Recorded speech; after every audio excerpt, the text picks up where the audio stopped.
Buen día a todos. El día de hoy yo les voy a hablar sobre la hipertensión arterial. Mi nombre es Dafne Daniela Ramos Martínez y esta plática es para la materia de Clínica Integral 2 de la Facultad de Medicina de la UPAIP.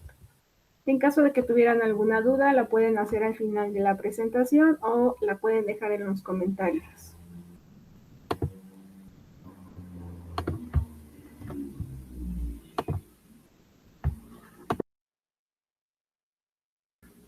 Y bueno, vamos a comenzar con la definición. La guía de práctica clínica del IMSS nos va a definir a la hipertensión arterial como un síndrome de etiología múltiple que se va a caracterizar por una elevación persistente de las cifras de presión arterial en cifras de más de 140-90 miligramos de mercurio, como un incremento de la resistencia vascular periférica que se va a reflejar en un daño vascular sistémico. Esto quiere decir que si aumenta la resistencia vascular, que es la fuerza que se pone contra el flujo sanguíneo, va a aumentar la presión arterial y por lo tanto, pues a largo plazo o a mediano plazo, pues va a empezar a afectar a órganos, principalmente a lo que es riñón o al cerebro o a los ojos. En cuanto a la epidemiología, tenemos que la hipertensión afecta entre el 20 al 40% de la población adulta y en América del Norte y del Sur, alrededor de 250 millones de personas padecen de presión alta. Sin embargo, aquí en México, 1 de 4 mexicanos padecen de hipertensión arterial, de los cuales el 40% no saben que tienen la enfermedad y del 60% que sí sabe y que tiene el diagnóstico, solo el 30% está bien controlado. Entonces, esto nos habla de que es un tema muy importante saber cuáles son los síntomas que provocan y las complicaciones que puede provocar si es que no estamos diagnosticados en el momento oportuno. Además de que a la hipertensión se le conoce como el asesino silencioso, ya que no presenta signos o síntomas específicos y si no está controlada, pues puede causar un infarto o un accidente cerebrovascular, que es como un infarto, pero en el cerebro y que más adelante les explicaré.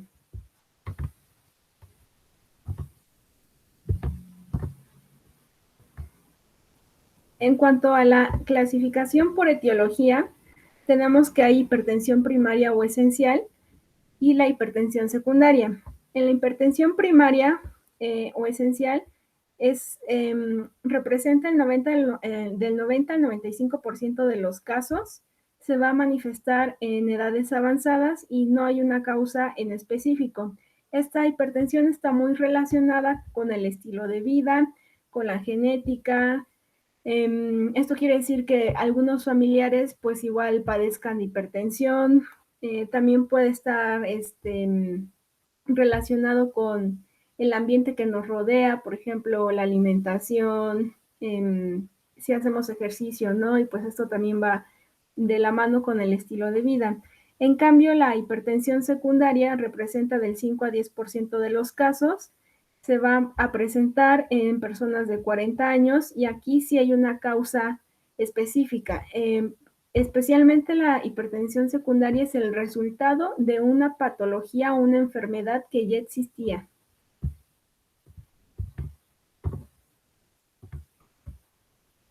Igual tenemos a las categorías de presión arterial y esto es muy importante para el diagnóstico, especialmente porque al momento de que le tomamos la presión arterial a los pacientes o cuando van al médico, pues esta tabla nos sirve para saber en qué nivel de presión, en qué nivel de hipertensión están y pues esto también tiene que ver junto con el tratamiento que igual más adelante les voy a explicar. Pero bueno, aquí en la tabla vemos que la hipertensión nivel 2 es cuando ya hay niveles de 140 o más alta y una presión diastólica de 90 o más alta. Pero ustedes preguntarán qué es la presión sistólica y la diastólica. La presión sistólica se refiere cuando el corazón se contrae y la diastólica es cuando el corazón se relaja y sale la sangre a todo el cuerpo. Entonces, pues hay niveles de hipertensión y pues esto igual es importante para el tratamiento y para saber cómo se encuentra ese flujo sanguíneo en el cuerpo. Entre los principales factores de riesgo para poder desarrollar, ya sea a corto, mediano o largo plazo, hipertensión arterial, pues tenemos al sobrepeso y la obesidad. Estos dos factores de riesgo pues van a hacer que en cierto tiempo en las arterias o en las venas del cuerpo pues se vayan generando placas de grasa y van a ir ocluyendo a las arterias y a las venas y pues esto resulta en el aumento de la presión arterial. Igual tenemos a la ingesta alta de sal, eh, esto porque va a producir una retención de líquidos por parte del organismo, lo cual va a aumentar el volumen de sangre y por tanto pues aumenta la presión arterial. También tenemos el tabaquismo, ya que con el tiempo la nicotina y los otros productos que contiene el tabaco van a generar que las arterias se vuelvan más rígidas y que la presión se eleve por más tiempo, ya que va a interferir con mecanismos que ayudan a mantener la presión en los niveles normales. Asimismo, con el alcoholismo. Dependiendo de cuánta sea la frecuencia que se consume alcohol, pues mayor será el riesgo para que se presente hipertensión a largo plazo. Y por último, pues tenemos al estrés. Cuando estamos frente a una situación de mucho estrés, se liberan hormonas que van a aumentar temporalmente la presión arterial y que van a hacer que el corazón pues lata más rápido y que los vasos sanguíneos se estrechen. Entonces, el estar en constante situaciones de estrés, pues a la larga nos va a hacer daño porque nos provoca esta hipertensión arterial, pero pues igual la taquicardia y otros síntomas de ansiedad.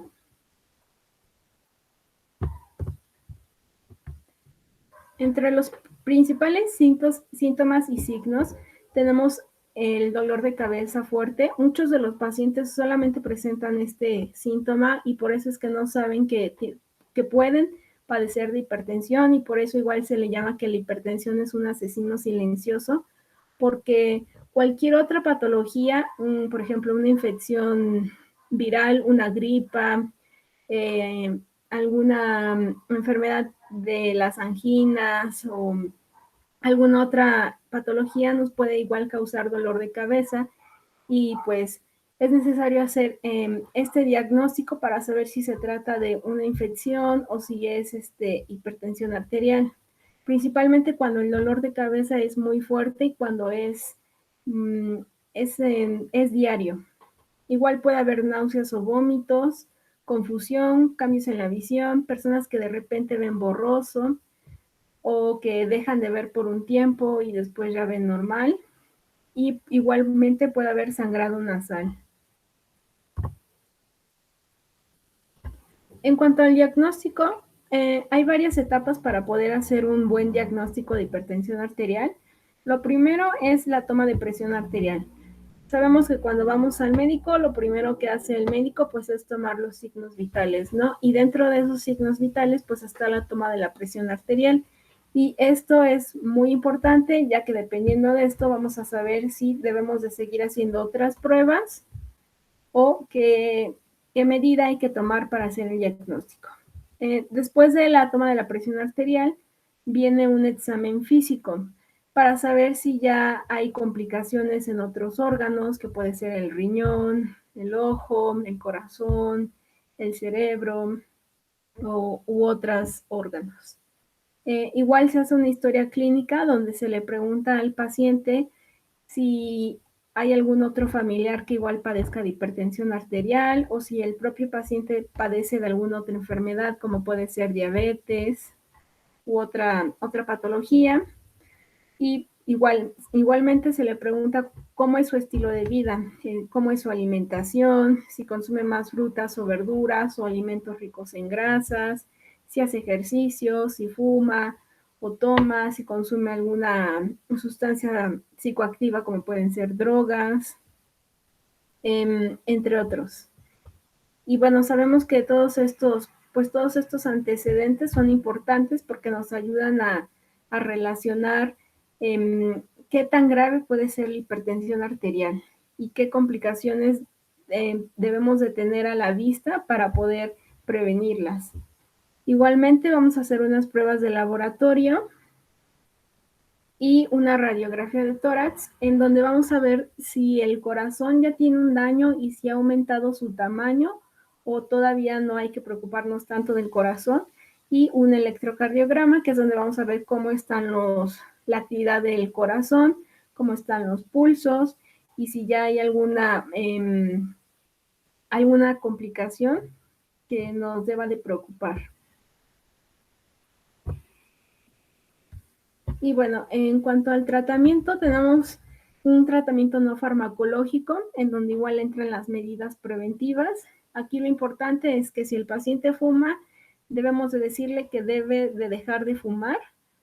Esto se puede lograr recomendándole al paciente clínicas de adicciones, o que busque un sustituto a la nicotina, ya que a veces no es muy fácil que el paciente deje de repente el tabaco, y especialmente cuando el paciente viene fumando desde hace muchísimos años. Aquí entonces lo importante pues es que vaya dejando poco a poco el tabaco. Igualmente pues dejar el alcohol, porque como vimos pues es igualmente un factor de riesgo, y entre más se consuma pues más aumenta el riesgo. Igualmente debemos de consumir menos alimentos que tengan sal, o incluso cocinar los alimentos con muy poca cantidad de sal. Igualmente, pues la actividad física. La actividad física sabemos que es muy importante, aparte de ayudarnos a relajarnos y a liberarnos del estrés, pues igual nos ayuda a mantener un peso adecuado,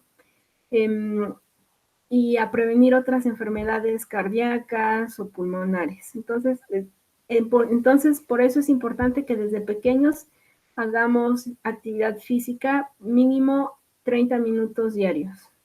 Y aquí esencialmente se les recomienda a los pacientes que hagan ejercicios aeróbicos. Esto quiere decir que pueden hacer ejercicios, por ejemplo, como correr, caminar o estar en bicicleta. Y como les había mencionado, la alimentación saludable y equilibrada. En cuanto al tratamiento farmacológico, en los primeros pasos vamos a comenzar con una combinación doble de medicamentos. Aquí para la hipertensión igualmente hay varios niveles dependiendo de cómo ha ido evolucionando la enfermedad, pero casi siempre se inicia con una combinación doble de medicamentos. Si en caso de que se necesitara otro medicamento, ahora van a ser 3, con un ajuste de dosis de todos los medicamentos. Y si tiene alguna otra enfermedad o comorbilidad, ya sea diabetes, daño en el riñón, que se le conoce como insuficiencia renal o enfermedad renal, o alguna otra patología, pues hay que dar tanto el tratamiento como para hipertensión arterial como para la enfermedad, y ajustar las dosis. Y bueno, las metas del tratamiento, pues lo que se busca principalmente es lograr una presión arterial de menos de 140/90. Eso quiere decir que se mantenga en los niveles normales. Igualmente, si un paciente tiene diabetes, aparte de la hipertensión arterial, aquí la meta consiste en tener la presión arterial en menos de 130/85, y esto principalmente para evitar complicaciones tanto de la diabetes como de la hipertensión a largo o a mediano plazo. Otras metas complementarias pues es mantener el colesterol en niveles de menos de 200. Sabemos que el colesterol pues es un tipo de grasa común en el organismo, y que a niveles elevados pues puede generar estas placas de grasa en las arterias o en las venas y las puede ocluir. Igualmente, mantener un peso adecuado dependiendo de la edad. No fumar, como les había mencionado, ir dejando poco a poco el hábito tabáquico, evitar el consumo de alcohol y la actividad física, que aquí se recomiendan 150 minutos a la semana o mínimo 30 minutos diarios. Entre las principales complicaciones tenemos el derrame cerebral. Muchos de aquí hemos escuchado que algún familiar o amigo sufrió de un derrame cerebral, y bueno, esto es porque por tanta presión que hay en las arterias, pues se rompe una de esas arterias y es lo que causa el derrame cerebral y puede ser pues puede tener un pronóstico muy malo si no es detectado a tiempo. Igual, como les había mencionado, la arteriosclerosis, que es el daño en los vasos sanguíneos cuando se genera una placa de grasa. Igualmente, la ceguera. La falta de flujo sanguíneo a la retina va a provocar la visión borrosa o la pérdida completa. Y también esta falta de flujo sanguíneo puede dañar al nervio óptico y causar ceguera, ya sea temporal o permanentemente. Igual, otra complicación pues son los ataques cardíacos y la insuficiencia cardíaca. Y la insuficiencia renal o la insuficiencia renal, esto es cuando los vasos sanguíneos se dañan porque no están recibiendo la sangre y el oxígeno ni los nutrientes suficientes para poder mantener su correcto funcionamiento, y entonces es por eso que la hipertensión arterial es la segunda causa principal de insuficiencia renal. Entonces, pues es muy importante que se diagnostique la hipertensión arterial en etapas tempranas para poder evitar todas estas complicaciones, que a la larga pues van a disminuir la calidad de vida de los pacientes. Y bueno, eso sería todo. Si tienen alguna duda, con gusto se las aclaro o la pueden dejar en los comentarios e igualmente la aclaramos.